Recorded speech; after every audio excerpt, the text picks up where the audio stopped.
Israel klaim dikepung rudal Iran. Media lokal ungkap tidak lama lagi peristiwa Holocaust terjadi.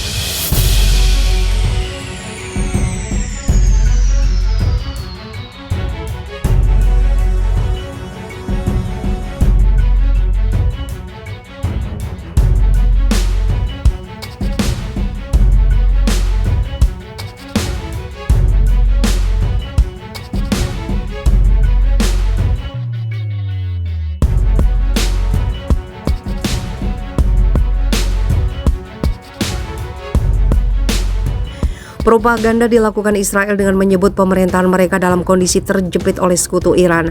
Mereka melakukan propaganda setelah mengerahkan pasukan untuk merangsek Masjid Al-Aqsa belum lama ini.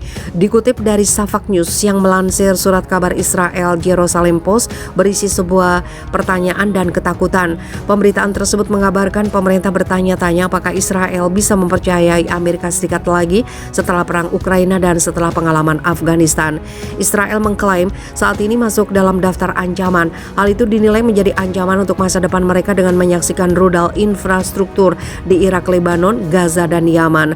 Surat kabar Israel menyatakan dalam sebuah laporan yang diterjemahkan oleh kantor berita Safak bahwa ada ancaman mendesak yang tidak bisa diabaikan.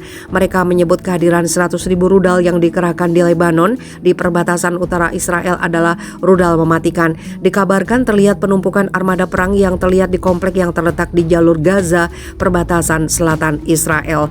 Laporan yang menambahkan bahwa Iran memperkuat infrastruktur Suriah, Irak, Yaman, dan tepi barat. Rudal mereka, kata media tersebut, semuanya berada dalam jangkauan peluncuran rudal dari perbatasan timur Israel.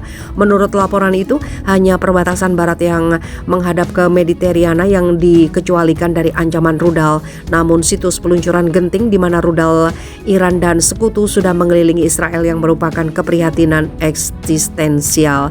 Sementara hasil negosiasi Wina mengenai permintaan Iran untuk keringanan sanksi sedang ditunggu.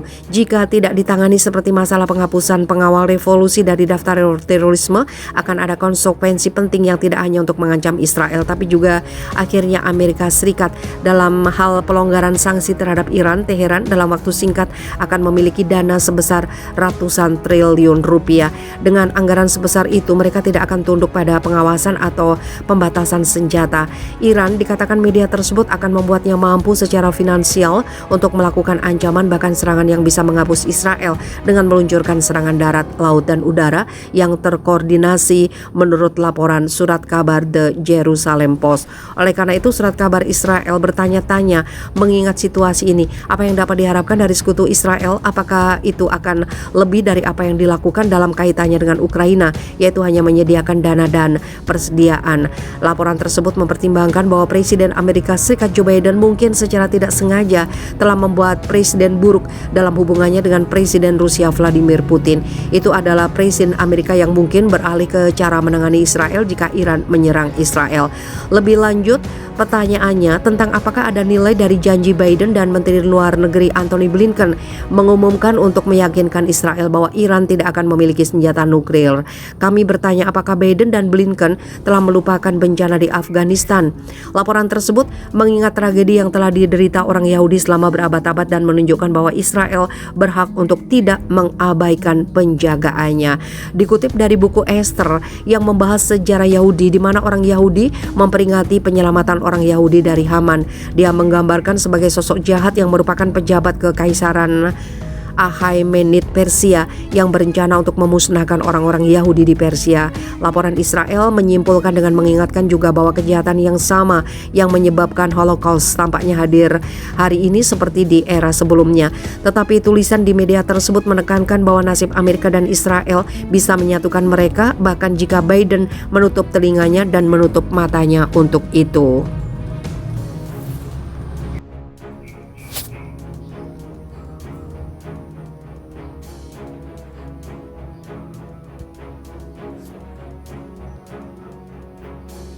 Milisi Gaza tembakkan roket ke Israel. Milisi Palestina menembakkan sebuah roket ke selatan Israel untuk pertama kalinya selama berbulan-bulan. Pada Senin 18 April, ketegangan kembali pecah setelah militer Israel menyerbu seluruh penjuru tepi barat pekan lalu. Israel mengatakan berhasil menghalau roket tersebut, tidak ada laporan korban luka atau kerusakan. Israel menganggap Hamas yang bertanggung jawab pada semua tembakan ke arah Israel. Biasanya, tembakan semacam itu akan dibalas dengan serangan udara. Tembakan roket merupakan tembakan pertama sejak tahun baru. Pada Selasa 19 April pagi, pesawat jet tempur Israel menggelar serangkaian serangan udara di selatan jalur Gaza. Militer Israel mengatakan operasi itu menargetkan situs pabrik senjata Hamas. Tidak ada laporan korban luka dalam serangan tersebut. Beberapa jam sebelumnya, pemimpin Jihad Islam mengeluarkan pernyataan singkat terinskripsi yang berisi kecaman atas pelanggaran Israel di Yerusalem. Kelompok itu tengah meningkatkan persenjataan roket mereka.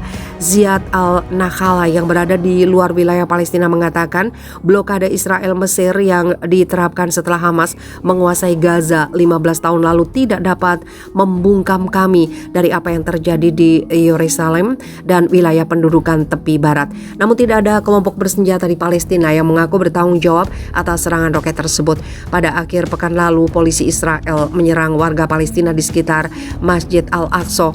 Tahun lalu, kekerasan semacam ini di tempat tersuci ketiga bagi umat Islam memicu perang 11 hari di Gaza. Polisi Israel mengaku mereka merespon warga Palestina yang melempar batu dan memastikan agar penganut agama Yahudi, Kristen, dan Islam dapat beribadah dengan aman di sana. Sementara warga Palestina mengatakan kehadiran polisi Israel di Masjid Al-Aqsa provokatif. Selain itu, polisi juga menggunakan kekuatan berlebihan pada warga biasa. Sebelum roket ditembakkan, Perdana Menteri Israel Naftali Bennett mengatakan Israel target dari kampanye penghasutan yang dipimpin Hamas. Ketegangan terbaru terjadi di bulan Ramadan, pekan liburan Yahudi Passover. Umat Kristiani juga sedang merayakan hari Paskah. Pada pekan lalu, puluhan ribu orang berziarah ke kota tua Yerusalem yang merupakan tempat suci tiga agama untuk pertama kali sejak pandemi COVID-19. Yordania dan Mesir yang berdamai dengan Israel puluhan tahun yang lalu bekerja sama di isu keamanan mengecam serangan polisi Israel di Masjid Al-Aqsa. Pemerintah Yordania sebagai pelindung situs itu memanggil perwakilan atau Charge the Fires Israel sebagai bentuk protes.